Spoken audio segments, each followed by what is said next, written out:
Selamat pagi, saudaraku yang terkasih di dalam Tuhan. Shalom semuanya. Saudaraku, hari ini kita memasuki hari yang ke-6 dalam tema besar minggu ini, The Inner Battle. Judul renungan hari ini adalah The Battle of Faith. Di dalam Ibrani 11 ayat 1, firman Tuhan berkata, iman adalah dasar dari segala sesuatu yang kita harapkan dan bukti dari segala sesuatu yang tidak kita lihat. Saudaraku, salah satu peperangan terbesar dalam kehidupan kita sebagai orang percaya adalah mempertahankan iman ketika Tuhan tampak diam dan senyap. Ini pengalaman saya pribadi, saudaraku, yang saya masukkan di dalam renungan ini. Karena percaya kepada Tuhan ketika segala hal itu baik-baik saja itu mudah. Itu bukan hal yang sulit.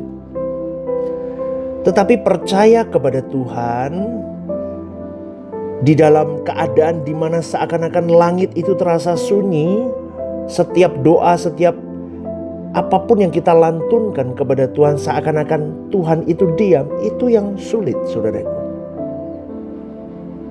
Betul kan? Bagaimana jika keadaan kita justru semakin sulit, semakin menyakitkan setelah kita memilih taat kepada Tuhan, tapi kita tetap percaya? Maka saya boleh katakan disitulah peperangan iman dimulai. Ini pengalaman saya ya, saudaraku ya.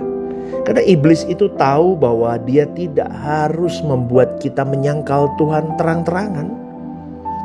Iblis cukup membuat kau dan saya meragukan karakter Allah.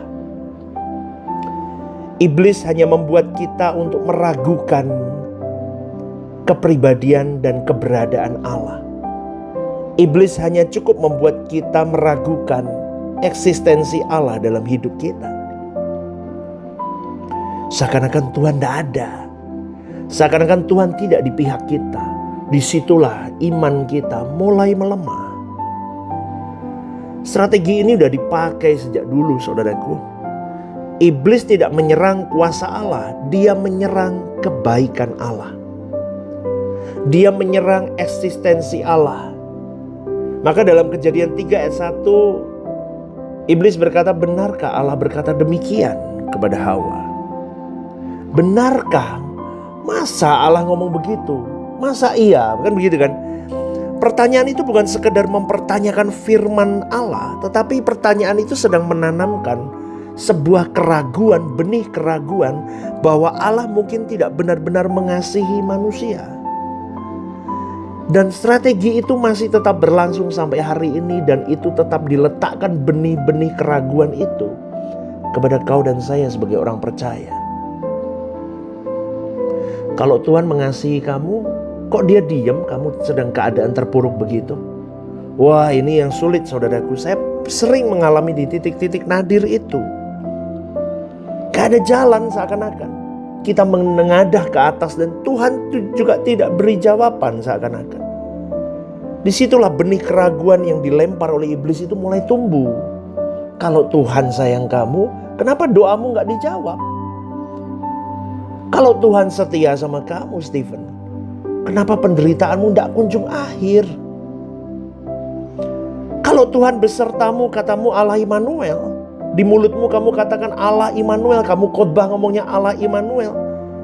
Tapi kenapa hidupmu begitu rusak dan bukan rusak ya, begitu beratnya dan hancur begitu? Mungkin saudara-saudari yang mendengarkan renungan ini juga ngomong, iya sama pastor, aku juga begitu, ya kan? Itu benih ragu yang dilempar oleh iblis. Ketika pertanyaan-pertanyaan model begitu kita pelihara terus, saudaraku. Ini pengalaman saya ya.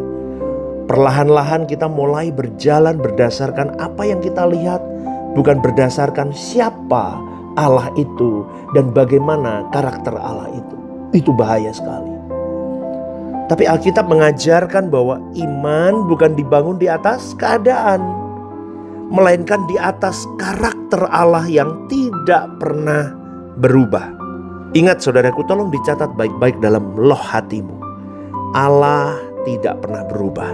Karakter Allah tidak pernah berubah. Allah itu kasih. Allah itu kasih. Allah itu setia di dalam karakternya. Allah itu punya tatanan dalam hidupnya. Abraham itu contoh yang luar biasa. Allah berjanji bahwa ia akan menjadi bapa banyak bangsa. Namun bertahun-tahun berlalu tanpa adanya seorang anak. 25 tahun, seperempat abad. Secara manusia janji itu tampaknya mustahil. Karena Abraham semakin tua, saudaraku. Sarah mati haid. Ya, semua fakta berkata bahwa janji itu tidak mungkin terjadi. Tapi Roma 4 ayat 20 berkata, terhadap janji Allah ia tidak bimbang karena ketidakpercayaan. Malah ia diperkuat dalam imannya dan ia memuliakan Allah. Wow, saudaraku, perhatikan Abraham. Abraham tidak mengabaikan kenyataan. Dia tahu fakta hidupnya, tapi dia memilih mempercayai karakter Allah. Dia memilih mempercayai pribadi yang memberikan janji kepada dia, bukan fakta hidup yang dia lihat. Inilah hakikat iman. Iman bukan menyangkal kenyataan. Iman adalah menempatkan firman Tuhan di atas kenyataan. Amin, saudaraku.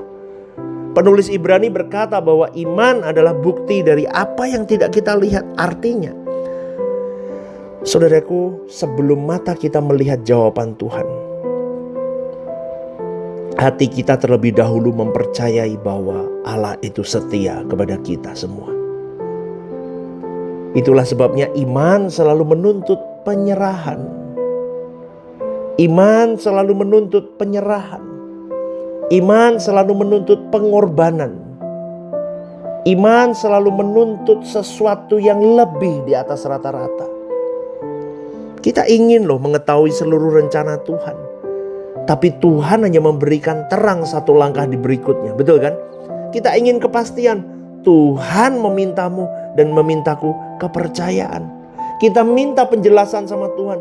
Tuhan menawarkan kepribadiannya, kehadirannya dalam hidup kita. Dan seringkali kehadiran Tuhan jauh lebih berharga daripada jawaban yang kita cari. Saudaraku, lihat ya, 3 sahabat Daniel yang berdiri di depan perapian yang menyala itu. Apa kata mereka? Dalam Daniel 3 17-18 dia berkata begini, Allah yang kami puja sanggup melepaskan kami. Tetapi seandainya tidak, kami tidak akan menyembah Allahmu. Wow, dahsyat ya. Dahsyat ya. Inilah salah satu pernyataan iman yang paling dewasa di dalam Alkitab. Artinya apa? Kehendakmu jadi atasku, Allahku. I don't care with my life.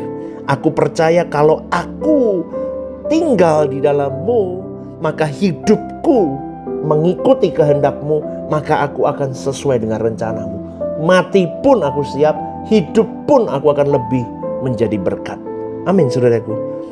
Disitulah gambaran bahwa 3 teman Daniel ini percaya bahwa Tuhan sanggup menyelamatkan.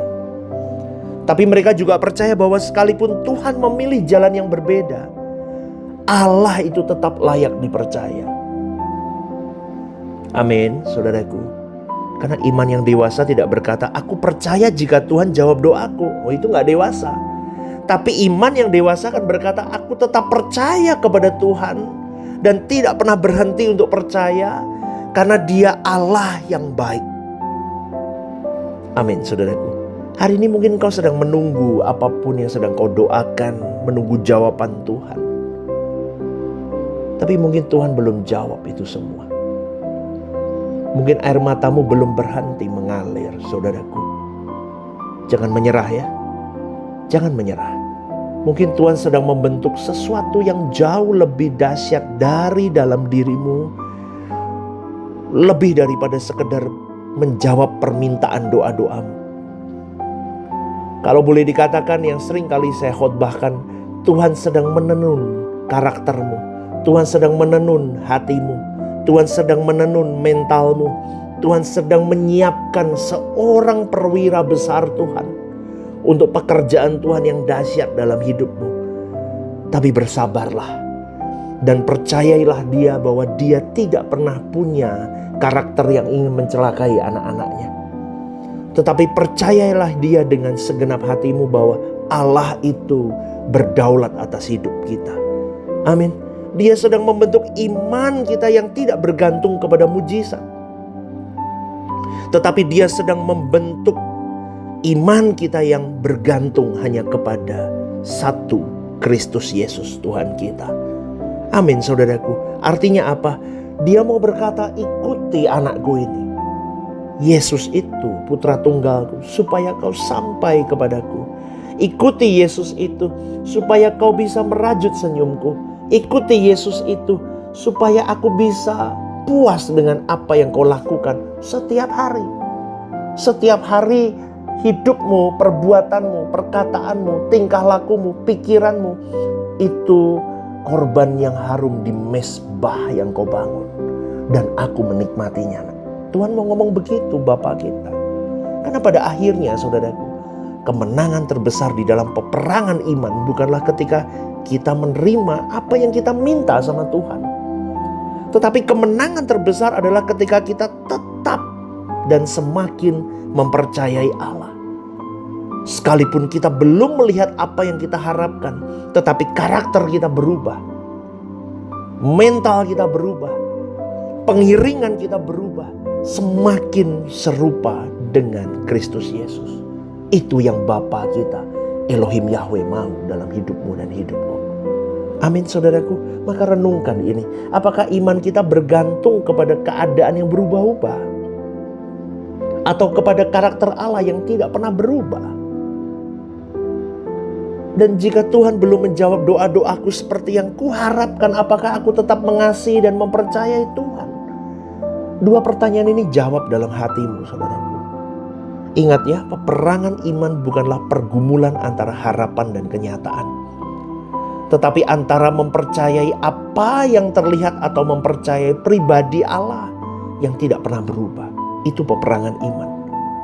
Karena iman yang sejati tetap berdiri. Bukan karena semua doa sudah dijawab.